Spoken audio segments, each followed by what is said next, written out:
Morning. Sulot nga, Adira. Welcome, sir. Thank you.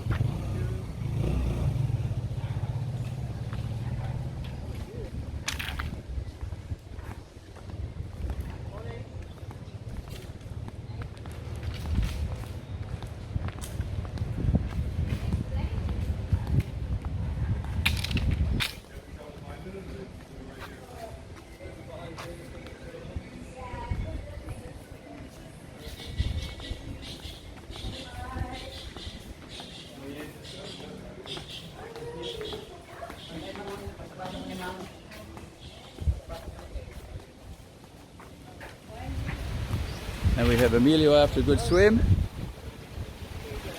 And the dog, one of 3 Rottweilers. Here we have Paul. Hey there, Paul. Mark's over there. And this lovely property.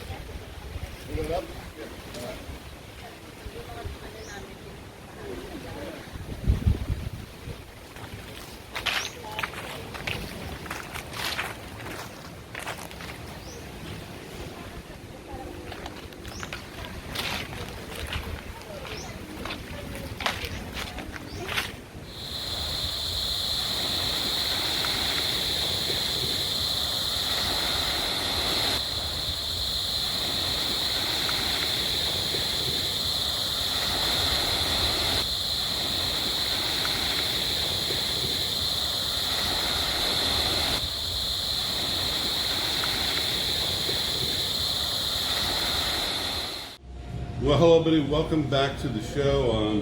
I've got my friend Christian here, and Christian and I met online over a year and a half ago, it's got to be. Yeah. You reached out to me, and you've just had such a fascinating life. I don't know how many videos we did together, at least 5. Yeah, we did 5. At least 5 videos. But they were all remote, because you were in Australia, I was here, this is during the height of COVID, and so it was difficult to put things together. And here you are in Dumaguete. Again. One-on-one. I'm so excited. I'm going to be putting a link to these other videos, guys, because it covers all these adventures that Christian's had. He was a professional model for, what, 20, 30 years? Well, many years, but definitely 5 international years, including all of Europe and the States and Australia. Traveling around the world, getting paid to be a model. I mean, you lived in a 1969 Volkswagen van, not because you had to, because you wanted to, and you loved that van and traveled. How many thousands of miles did it? Well, probably 100,000 before it was stolen. 100,000. Drove, what, Alaska, South America? From the northernmost point of the road in North America, and Alaska is at the southernmost point of the road in the bottom of South America and Tierra del Fuego, so all of the countries in between. Then on a car carrier to Europe. Many stories involved with all of that, of course, as you can imagine. And then all through Europe, and then finally it was stolen in Seville, Spain, as I was about to cross over into Africa. And all those are documented, these videos that are attached to this one here.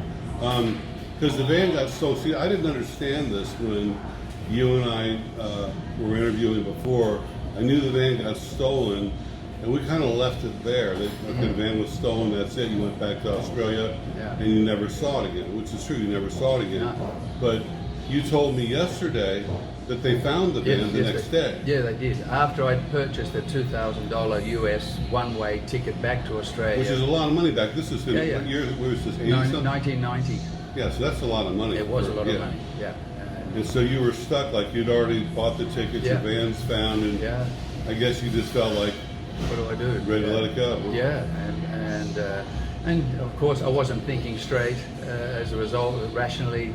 But I found an American guy, a tall American guy, walking across this park, and I proposed selling it to him, and he saw the van, and he had $600 in his pocket. I said, okay, I'll grab the 600. It's your van now. But how do you feel? How do you feel about that now? I mean, if you could go back in time to that day, would you have done the same thing? No. What would you have done? I would have gone to a VW dealer in Seville, Spain, and I would have done what I did for the rest of Europe and South America. Wherever I had a VW problem, I would go to see the manager, and with my broken Spanish or Portuguese or whatever, German or Dutch, I would convince the manager to do something for me, and I would get a placard which I would put on the back of my van, and I had 22 such placards. So I would have done the same thing, I guess, and I would have gotten them to put a new window, driver's window in there. I would have had to go to this, well, I still had cash on me because I had all my money in a money belt, so I had access to money to buy food and whatever, and I could have continued my journey across you would have Africa. shipped it back to Australia? You would have just Eventually I wanted to ship it back to Australia, but I wanted to do all of Africa first, and then I wanted to go... So you just would have thrown away the $2,000 ticket and just... Well, I didn't want to do that. That's the problem. If you had to go back in time, what would you do? Well, I should have gone back to the travel agency because I'd only bought this ticket just an hour or two before.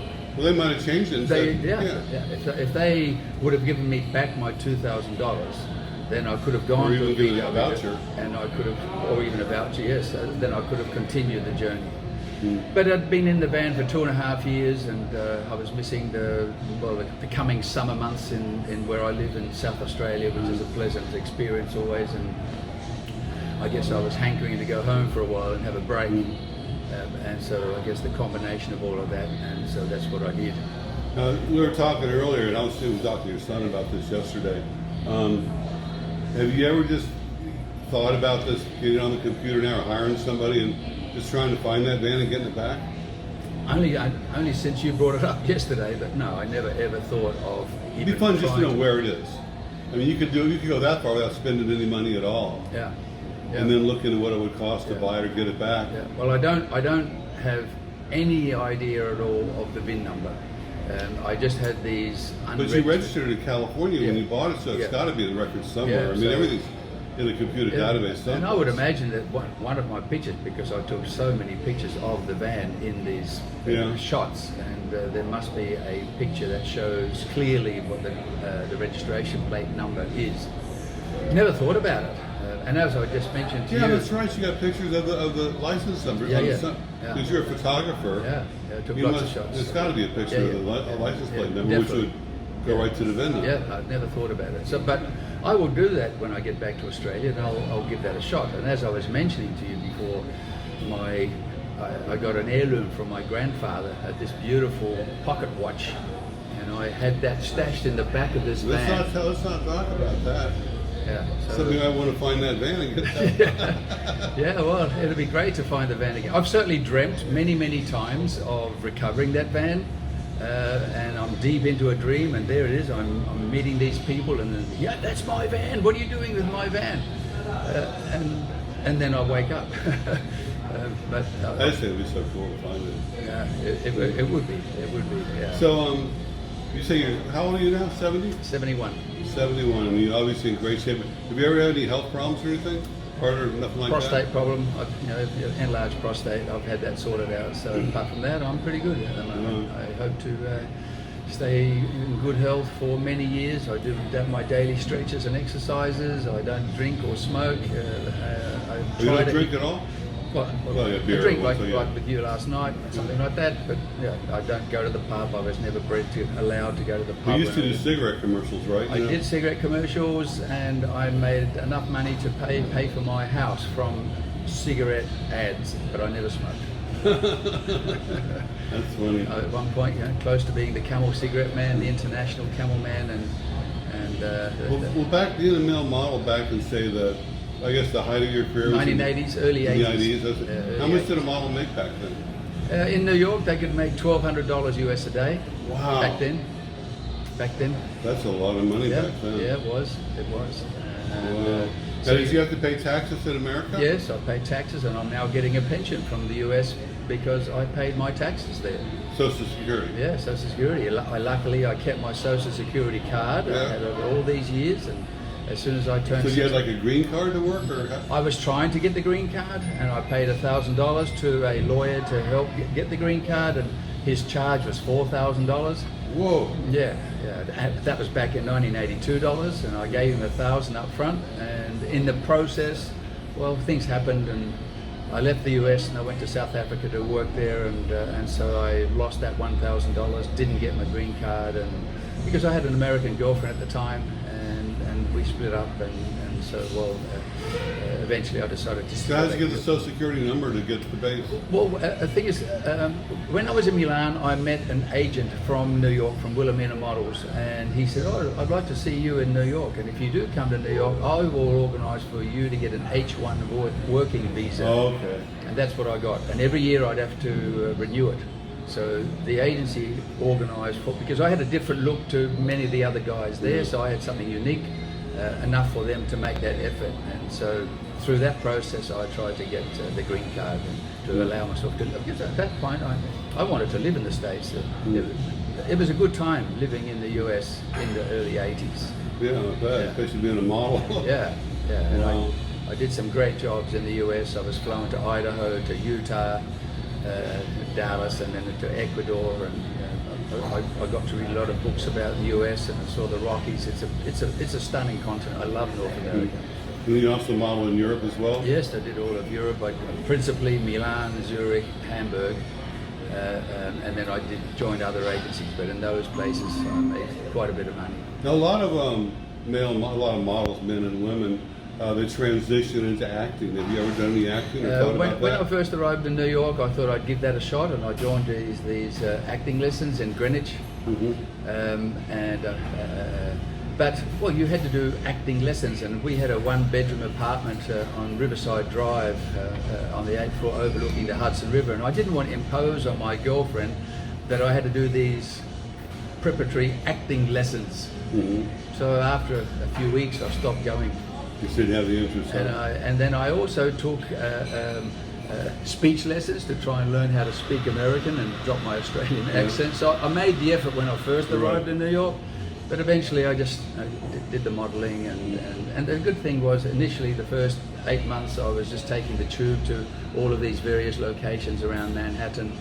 And then I met some of the local guys who were modelling there, who live in New York, and they've got push bikes, and they said, "Hey, get yourself a push bike, and then you can get to your appointment, and you're driving on the streets of New York, you're going down 5th Avenue, and then you're coming back up 6th and going across Central Park." And I ended up doing that for a good 2 or 3 years, and it's just a great way of getting to experience and totally live Manhattan in New York City. And I come from a country town where there's no traffic lights. And to have grown up in such a country town in rural South Australia, in the southeast, and then to have lived in New York City for 3 years, and now there's so many movies made in New York, and even when I was living there, I saw movie sets happening all the time outside the Plaza Hotel. You Hotel. have to see that all the time. Yeah, you do. And so to relive not only New York, but Dallas, Miami, and Fort Lauderdale, all of these American movies that are set somewhere in the movies, I can relate to it. I can relive my time having lived in the US. But you're a photographer too. Yeah. And I thought what was really interesting, just skipping back to the van real quickly, is that you had all these wonderful photographs of you and your van and all these great locations around the world.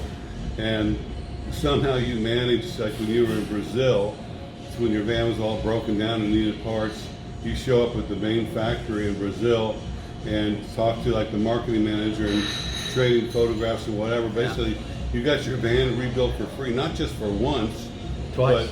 but twice, and save yourself a bunch of money. Oh, I And certainly did. Yeah, unfortunately, it seems like you're really good at getting free stuff. well, we Free meet trips and things. Well, sometimes you've got to convince people, but you pay, you work for them. You You give them some photographs. Yeah. So they get access to my photographs, and I say you can use my photographs for any promoting purpose, because after all, it's a 20-year-old van, and it's doing a trip around the world. And I turned up, and VW Brazil and all the VW workshops throughout the rest of South America, they were very accommodating. The vice president of Brazil promised me a trip with my rebuilt van on a car carrier filled with other VWs to Europe, where I could continue around the rest of Europe. Unfortunately, I made some unwise financial decisions which cost me a lot of money, so I had to do this trip on the smell of an oily rag, which is how I lived when I was traveling, hitchhiking around the world for 4 years as a youngster, just living off $1 a day. So I could go back to that, so that's how it was. Wow. And you're also, now you've got the YouTube channel Train Lord. Train Lord. And you were showing me some video and some photos last night of this amazing, and I'm sure on your channel you can put a link to it, of this train, I don't know what you call it, like a village you recreated in your house. It's an HO scale layout. It's spectacular. And it's a dedication to my time having lived in the US and in Germany and Europe. Where it's lots of German buildings are on the layout, lots of American, and all the rolling stock and all the locomotives are American. You know, the big boy 4014, and they've got sound and they've got smoke. And Have you taken a lot of train trips yourself? I have taken some magnificent train trips. And certainly modelling when I was living in Europe. You know, the clients would pay for me to travel by train from Milan to Zurich and then to Hamburg. So I travelled all of Europe by train, sometimes by plane. So I have all these memories. I did take the Rovos rail trip from Cape Town to up towards Pretoria, and at $4,500 a day. I did that as a photojournalist. $4,500 US a day. That is insane. That train was absolutely superb. It is easily as good as the Orient Express. Well, right now, if someone said, okay, Christian, you just want a free train trip. You can pick any trip you want in the entire world. Which one would you pick right I would now? pick that train from Cape Town to Dar es Salaam. And how long does that take? That's 13 days. 13 days at $4,000 a day? Yeah. And that it goes via Pretoria, it goes via Victoria Falls, it stops there and it crosses the Cecil Rhodes Bridge across Victoria Falls, and then it goes through Zambia to Dar es Salaam in Tanzania, and along the way the train stops and they take the passengers on safari to see the wild animals in their environment. I didn't do that whole trip, I only did one day. Yeah. But one day was a really And you got good that for taste. free? And I got that, for free. Now, how about the Orient Express? Have you ever done that? I haven't done the Orient Express. What is that? Is that expensive too? Yeah, oh yeah, all of those luxury trains are expensive. I did Where's take, I don't even know where the Orient Express goes. well, back in the day, it went from London all the way to Istanbul. Oh. And then in the 20s and 30s, and the day of Agatha Christie murder on the Orient Express, but they've toned it back, and I think they're trying to organise perhaps for it to go back to Istanbul. I'm not 100% sure. I have watched some videos about that. But I did take the Eastern and Oriental Express, which is similar, from Singapore to Bangkok, and that was 2.5 days on the train at $2,500 a day. But you had your private butler, and he brought you breakfast in the morning, and you had fresh flowers, and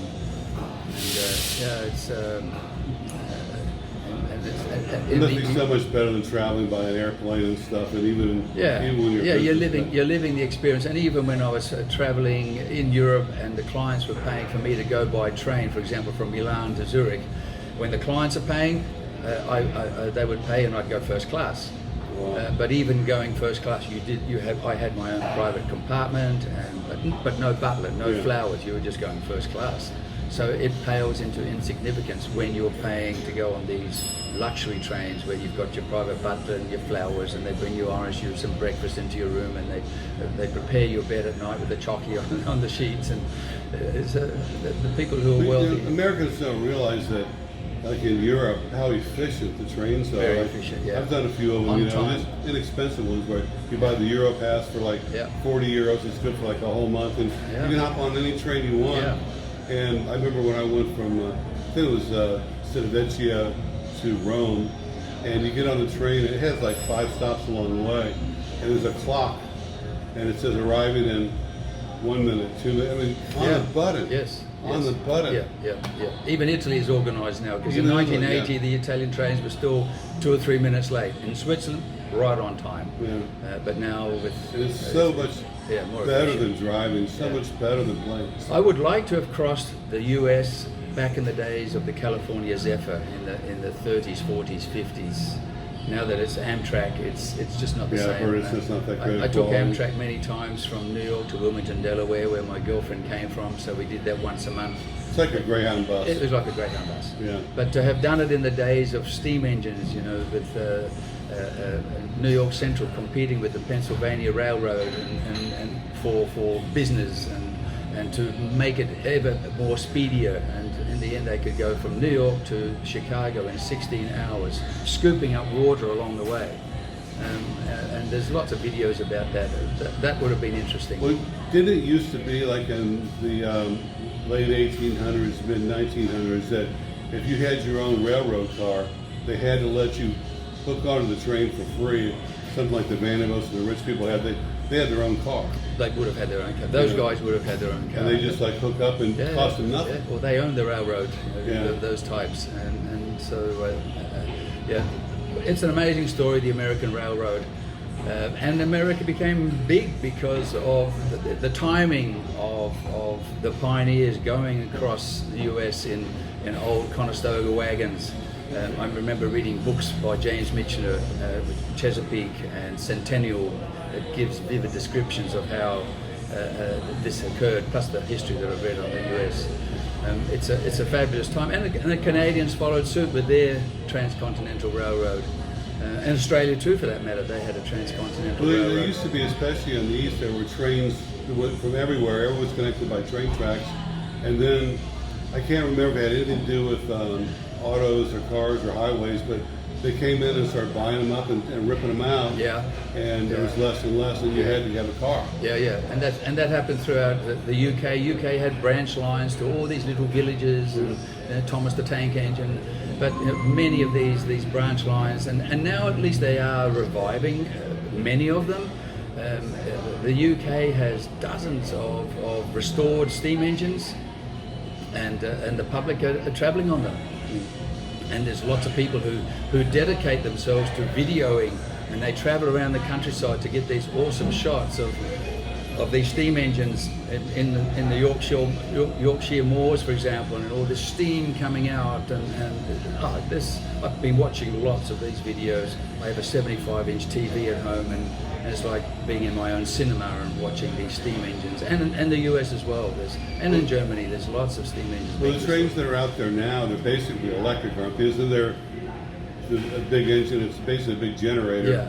And it's all electric, but I've heard they're extremely efficient. Yes, they're very efficient and fast, but I don't watch those videos. Yeah. I watch the steam engines and the odd diesel, but mostly steam engines. Now, in addition to being interested in trains, you're interested in cruise ships, especially ships, old cruise ships. And you showed me these amazing models that you've built, of not just cruise ships, but also battleships and stuff. The passenger liners of the 60s and 50s. Yeah, that's the passion you and I share. Yes. You know, we both love those old ships. Yeah, I enjoyed. I built my first one when I was 14 and a half years old, and I've just slowly, luckily, when I was traveling, I was fortunate enough that I built a glass cabinet to contain them. And so while I did all my international travels, I came home always back to where Mum lived, and she always kept those models inside a glass cage, so they never needed to be cleaned or whatever. And I still have them, and I've since added to them. Yeah, they're beautiful. Yeah. You still do anything like that anymore? Like, when was the last time you built the model? Well, now it's building things for the train club that I'm a member of, which is near the port. And so every week I go out there, and sometimes at my own time I go there and spend all day working there with a couple of other guys, and we're building the track. And I've just received an award while I was here in the Philippines, a master scenery builder. Produced by the NMRA, which is an internationally recognised train club organisation. So I feel quite proud about that, and it's a way of going back and giving something back. Now we're here in the Philippines, and what brings you to Philippines? You're married to a Filipina, right? Married to a Filipina. How long I've have you been been married for 9 years at the end of this 9 year. years? Yeah. And you have a son who's... He's from Mexican origin. I was married to the Mexican girl who was traveling with me in my camper van. And so you come to the Philippines, before COVID, you used to come in on a regular basis? Fairly regular, and well, I guess with the pandemic it was 3 years, and of course Filipinos, they love their families, so the first so you chance... come here for your wife, so she can see her family. Yeah, so we country. combine it. We combine a month where she can be with her family in Manila, in Pasig, and then we spend a month traveling around and seeing some more locations of the Philippines. There's so many. 'Cause you're doing all the fun stuff. You're doing the whale sharks, and the waterfalls, and Yeah, we do all of that. We've just done Dumaguete Island and lots of waterfalls there, and we did Anda Beach and Bohol and Sikihor, etc. to all the waterfalls. But it's lugging all this luggage around, and it's hot and it's sweaty, and sometimes the diarrhea sets in and you're at half energy and so on. So it's a grind sometimes. But when you can relax, and here in Dumaguete we're meeting people such as yourself and some of the other gentlemen that we met yesterday, it makes it all worth it. And in the meantime, you are building a treasure trove of memories that go into your head, into your bank. And one day, hopefully a few years down the track, I'll sit in that rocking chair, I can just go back onto these memories. And even now, that's what I do on many occasions. I'll get up at 3 o'clock in the morning and go for a walk on the beach and allow my mind to take me back in time. And it's usually always to one of my travels, and relive it as much as I can to enjoy. And that's the thing about traveling, the traveling is intense. There's a lot to go into that you've got to think about in order to sort of make it as successful as possible, to minimize the many things that can happen, and so it becomes intense. And therefore, when you're working a 9 to 5 grind, or you're working to a factory, it's just a day in, day out, same thing all the time. And you don't really think about that too often. Every now and again you give You're so lucky you never had to do that. You were like, well, I did have to do that. Yes, I've worked in a bank, and I've worked in a travel agency, and I've worked in a menswear store to work out how to be a model, etc., and how to carry clothes, and I've worked in a couple of paper making factories outside of my hometown to save money. This is all when you were younger, though, right? This is all in my younger years before modelling. And I just said to myself, okay, I'll work this modelling caper, and I'll work it as hard as I can so that I never ever have to work 9 to 5 again. And so I'm debt free of my house, and I've got a nice car, and I've got a very nice, comfortable garden home environment. So we're pretty happy, close to the beach. Well, you know that here in the Philippines, there's a lot of Australians. Yeah. And they're very happy here. Yeah. I hang out with some last night. Yeah. But that never crossed your mind, like even being married to a Filipino, that maybe I'll buy a place in the Philippines, or maybe retire in the Philippines. You're perfectly happy living in Australia. Yeah. Right? Yes, I wouldn't consider living here. Firstly, the heat just gets me sometimes. The constant heat and humidity. I think I've got the best of both worlds, I suppose. I've got a very comfortable home environment in Australia, close to the beach, close to a jetty that I walk on, close to this train club that I'm a member of. I've got all my memories, and my Filipino wife, she likes that environment that I have there for us. My son is there as well, so we're pretty happy there. And of course she misses her family. Okay, so every couple of years normally we go back and we see the family for a month, and then we do a month of travels around the Philippines. And there are some places in the Philippines that's always worth coming back to. For example, Dumaguete, to go to Forest Camp, to go to Red Rock Hot Springs and Batu Falls, and then to go island hopping in Coron. I'll always do that. And well, even Boracay, you've got some nice resort hotels through views of the palm trees and over now very clean white beach. I haven't been there for 12 years, but I would consider going back there. So as I get older and don't feel like lugging all this luggage around and getting up and down on old ferries and dealing with the heat and the humidity and at the moment, yes, there's still quite a bit of paperwork that you have to go through. Hopefully that'll fade away over the next 6 months. Yes, I hope so, because it's a bit of a pain. So you've been coming to the Philippines for how many years? 12 years? The first time was 1985. Oh, a long time ago. Yeah, first time. But I wasn't aware of how beautiful the Philippines was. So I never came back. In fact, instead of going back to Australia, which is what I did, and put myself through college for 2 years, which was probably a waste of time, I should have come back to the Philippines and travelled around the Philippines in 1985, when there was no tourism almost. But I came back in 2010 and walked the rice terraces of Batad and Banawi and up to Sagada and so on, and travelled overland with buses and bunkers all the way from the north of Luzon down to Dumaguete and to Mindanao. So I've seen a fair chunk of the Philippines, experienced a fair bit, been on the roads and to see how the locals live, etc. But there are just some places that I will always come back to in the Philippines, including Dumaguete. Is there anything, any other countries on your bucket list while you're still fit, you can still travel, you'd like to go to, places you've never been, or places that you went to when you were a young model that you'd like to go back to? And Yeah, of course, I'd always like to go back to Holland, where I'm from, to eat salteharding and fish straight down the throat like that. Europe, I love Europe. I love the architecture. I love the history of Europe. And we're seeing an ongoing history now with the crisis between Ukraine and Russia, which is another long story, unfortunately for them. Yeah, Europe's borders are based on, well, warfare really. how about the Middle East? You ever been there? Yes, I've travelled through all of North African Muslim countries, and Jordan and Syria and Turkey and Afghanistan, Pakistan, India. I've travelled all those countries in the 1970s when you could, and now you can't. It's not the same anymore. We were very lucky in the 1960s, late 60s, early 70s, when you could travel those countries. You could go to Morocco and to the beaches of Morocco, Marrakesh. It's like going back 1,000 years. And I've read Islamic history, and I understand how all that works, and it's just great to go back and wander around these streets of Jema Efna and Marrakesh and just go back 1,000 years in your time, and it's just like that. Don't you wish you would have had your cell phone, your cameras, and to document all that, all the footage you could have had? Yeah, so I had my camera stolen in Tunisia, unfortunately, so all of that North African experience is just in my head. I didn't have a camera for that. Did you ever have like a little movie camera? I didn't have a movie camera, no, I didn't have one of those. I just had a still camera. But it was expensive, and you're traveling on $1 a day, hitchhiking around, so film's expensive developing. So you're very limited. You take one picture, that's it, and hopefully it turned out. But it's interesting now to see these guys. I'm a member of, I've subscribed to many travelers who travel around, and I see how they use their drones and their GoPros and their mobile phones, etc.